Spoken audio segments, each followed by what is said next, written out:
Sir, last na lang, yun bang magi-invest, yung investor ba, direktang ang kausap ay si Kenchan?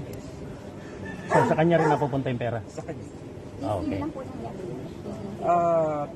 2020 nag-start yung mga transaction.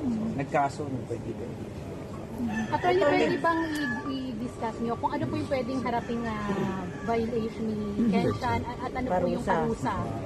Last na ho ito. So, yung kaso is syndicated estafa. Oo, ito po ay non-bailable offense at ang mga naharap po sa ganitong kaso ay maaring makulong. Reclusion perpetual. Parusa po. Wala pong pakikipag-usap na negosasyon para i-settle out of the court yung kaso. Sa aking pong pagkakalam ay wala po, kami po as lawyers ay nakafocus na po kami sa legal process. Good. Yung mga pag-uusap po na gano'n.